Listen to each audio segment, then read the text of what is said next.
देखिए, बात कुछ भी कही जाए लेकिन इस तथ्य से कोई इनकार नहीं कर सकता और वास्तविकता भी कुछ ऐसी ही है कि अगर आपके पास धन नहीं है तो आपकी स्थिति चिंतनीय होगी, सोचनीय होगी।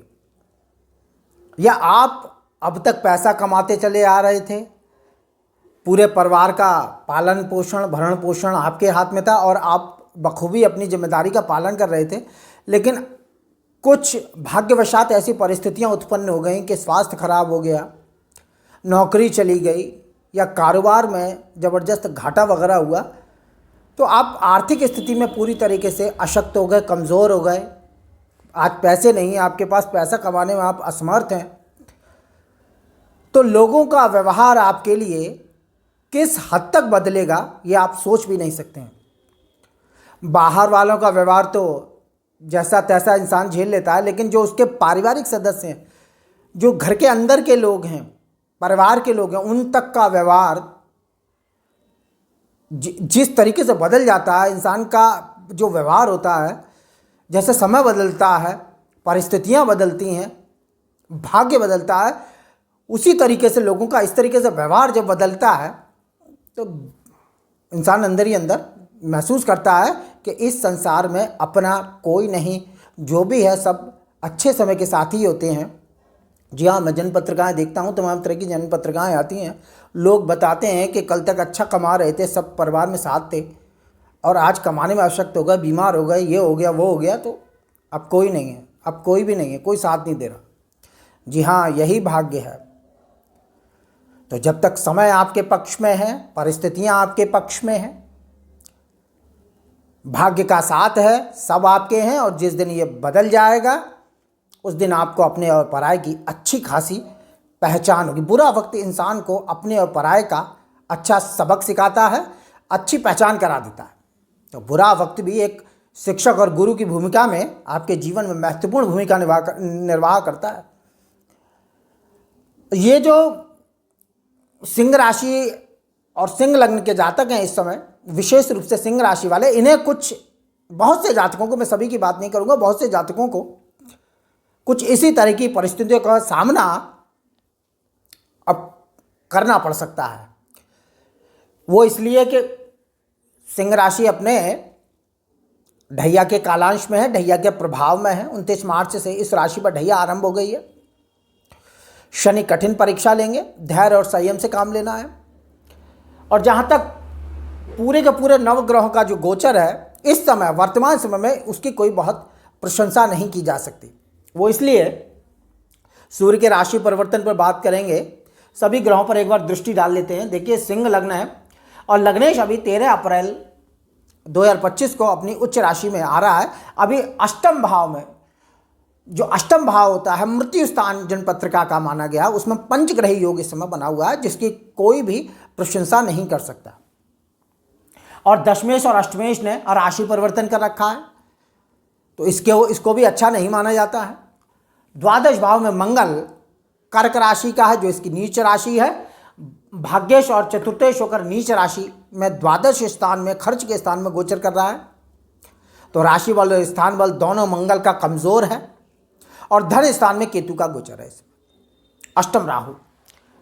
तो कोई बहुत अच्छा ग्रह गोचर इस समय सिंह राशि वालों के लिए नहीं चल रहा है, इस बात को समझ लेना चाहिए। हाँ, एक चीज़ मैं जरूर स्पष्ट कर दूंगा आगे बात बढ़ाने से पहले, कि जिनकी जन्म पत्रिका में, जिनकी सिंह राशि है, सिंह लग्न है, क्योंकि वीडियो सिंह राशि और सिंह लग्न के जातकों के लिए है, तो जिनकी सिंह राशि है और सिंह लग्न है, उनके बर्थ चार्ट, यानी जो आपकी जन्म कुंडली है, उसके अंदर ग्रह स्थिति बहुत अच्छी है और ग्रह दशाएं जन्म पत्रिका से अच्छी चल रही हैं, उन पर इस ग्रह गोचर का कोई विशेष नकारात्मक प्रभाव नहीं पड़ेगा, क्योंकि जन्म कुंडली की प्रधानता होती है। परंतु जिनकी जन्म पत्रिका सिंह राशि सिंह लग्न के जातकों की कमजोर है, दशाएं इस समय अच्छी नहीं चल रही हैं, अगर कुंडली अच्छी है परंतु समय अच्छा नहीं चल रहा है, उनके लिए यह ग्रह गोचर कोई बहुत अच्छा नहीं है, परेशानी बढ़ाने वाला ग्रह गोचर है, स्पष्ट शब्दों में कह देना चाहिए। देखिए, लग्नेश सूर्य, जैसा मैंने बताया, 13 अप्रैल 2025 को रात्रि 3:21 पर अपना राशि परिवर्तन कर रहे हैं। केतु के नक्षत्र अश्विनी में प्रवेश करते ही यह अपनी उच्च राशि में प्रवेश करेंगे। अभी अष्टम स्थान में 13 अप्रैल को भाग्यस्थ हो जाएंगे, तो भाग्य में कुछ न कुछ वृद्धि के गुण जरूर देखने को मिलेंगे, क्योंकि लग्नेश भाग्य स्थान में गोचर करेगा। एक प्रकार लग्नेश को केंद्र कोण दोनों का स्वामित्व माना जाता है। इस भाव को केंद्र कोण दोनों की संज्ञा दी गई है, और कोण में लग्नेश आएगा तो निश्चित रूप से कहीं ना कहीं भाग्य की वृद्धि करेगा, इसमें तो खैर कोई संदेह नहीं है। लेकिन अल्पकाल के लिए 14 मई 2025 तक का यह गोचर होगा सूर्य का, थोड़ा सा भाग्य में वृद्धि करेगा। ईश्वर और धर्म में थोड़ा सा आस्था उत्पन्न करने वाला यह ग्रह गोचर होगा, क्योंकि धर्म स्थान में लग्नेश गोचर करेंगे। पुरुषार्थ के मुकाबले में भाग्य को थोड़ा सा बड़ा मानने की एक सोच उत्पन्न होगी, और राज की कृपा प्राप्त हो सकती है, यानी सरकार से न्यूनाधिक रूप में लाभ की प्राप्ति हो सकती है इस एक मास में, और पिता आदि जो वरिष्ठ लोग हैं उनका सहयोग मिलेगा। और भाग्य स्थान में सात्विक ग्रह सूर्य का गोचर है, तो धार्मिक अनुष्ठान, तीर्थाटन, जप तप, दान पुण्य आदि का योग बनेगा। लेकिन तीर्थ यात्रा या दूर की यात्रा का योग बन सकता है, लेकिन सावधानी पूर्वक आपको यात्रा करनी होगी, क्योंकि द्वादश भाव में जहाँ से बाहरी स्थानों का विचार किया जाता है वहाँ मंगल अपनी नीच राशि में गोचर कर रहा है। यात्रा में कष्ट और परेशानी के कारणों को उत्पन्न कर सकता है, इसलिए यात्रा बहुत सोच समझ कर करें, इस बात का विशेष ध्यान रखें, नहीं तो आपको नुकसान का सामना करना पड़ सकता है। क्योंकि मंगल का द्वादश भाव में गोचर है, बाहरी स्थानों में कष्ट और कमी के कारणों को उत्पन्न कर रहा है मंगल। और सूर्य अपनी सप्तम दृष्टि पराक्रम स्थान पर डाला है। भाई बहनों के साथ कुछ थोड़ा सा असंतोषजनक व्यवहार आपको देखने को मिल सकता है, परंतु सूर्य की पराक्रम स्थान पर दृष्टि है, नीच दृष्टि है, फिर भी दृष्टि इस स्थान पर गर्म ग्रह की अच्छी मानी जाती है। न्यूनाधिक रूप में मंगल भी चौथी दृष्टि से देख रहा है, तो पराक्रम तो आपका बढ़ा चढ़ा रहेगा, यानी पराक्रम की शक्ति तो आपके पास रहेगी। और शत्रु पक्ष में भी थोड़ा सा आप झगड़े झंझटों में भी थोड़ा सा हिम्मत से बहादुरी से काम लेंगे, इसमें कोई संदेह नहीं है, क्योंकि विषम राशि का लग्न है, लग्नेश सूर्य इस समय उच्च राशि में है, तो कहीं ना कहीं आपका आत्मविश्वास और मनोबल और स्वाभिमान यथावत रहेगा। तो यह ग्रह गोचर सूर्य के विषय में, परंतु जो ओवरऑल ग्रह स्थिति वो ज़्यादा अच्छी नहीं कही जा सकती है। सप्तमेश होकर शनि अष्टम गोचर कर रहा है सिंह राशि और सिंह लग्न से। सिंह राशि पर ढैया आरंभ हो चुकी, जैसा कि आप जानते हैं ढैया के प्रभाव में है निश्चित रूप से, तो वैवाहिक जीवन में असंतोष के कारणों को शनि उत्पन्न करेगा, निश्चित रूप से करेगा।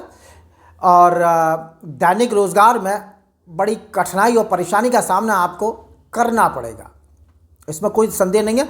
और धन के लिए थोड़ा सा अत्यधिक प्रयत्न करेंगे सिंह राशि और सिंह लग्न के जातक, इसको बिल्कुल निश्चित है। और कुछ मानसिक चिंताएं भी शनिदेव देंगे, क्योंकि अष्टम गोचर है इनका, तो मानसिक चिंताएं देंगे। संतान पक्ष से भी कुछ कमी और कष्ट के कारणों को उत्पन्न करेंगे।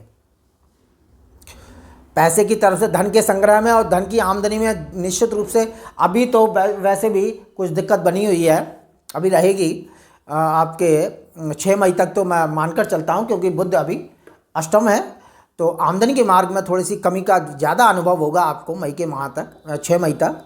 उसके बाद परिस्थितियां थोड़ी सी अनुकूल होती दिखाई देंगी। लेकिन धन स्थान में केतु वैसे भी धन के लिए बहुत संघर्ष करवाएगा, इसमें कोई संदेह नहीं है अभी तो, और आने वाले समय में भी। केतु का जब राशि परिवर्तन होगा राहु केतु का 18 मई को, तो लग्न और सप्तम स्थान में ये आ जाएंगे, तो दैहिक परिश्रम बढ़ेगा, बहुत बढ़ेगा, और शरीर से बहुत मेहनत कराने वाला योग बनने वाला है सिंह राशि के जातकों के लिए। और जब सप्तम में राहु आएगा तो रोजगार, व्यापार और वैवाहिक जीवन में ये बहुत संघर्ष और परिश्रम कराकर आपको सफलता देने वाले ग्रह गोचर रहेंगे। तो ओवरऑल कहने का मतलब यह है कि कोई बहुत अच्छी प्रशंसा नहीं की जाएगी इस समय ग्रह गोचर की। हाँ, एक मास का सूर्य का गोचर आपको, जैसा मैंने बताया, कुछ मार्गों में लाभ देगा, परंतु कोई विशेष आशा अभी नहीं करनी चाहिए। हाँ, लेकिन जिनकी जन्मपत्रिका अच्छी है, दशाएं अच्छी चलेंगी, उनके लिए यह ग्रह गोचर बहुत न्यूनाधिक रूप में परेशानी के कारणों को उत्पन्न करेगा, ज़्यादा नहीं। लेकिन दशाएं जिनकी खराब हैं, समय खराब चला, उनके लिए थोड़ा सा अपनों का बदलता हुआ व्यवहार और थोड़ा सा कमी और कष्ट के कारण आप देखेंगे। तो मैं ईश्वर से कामना करता हूँ कि भगवान सभी की मनोकामना को पूर्ण करे।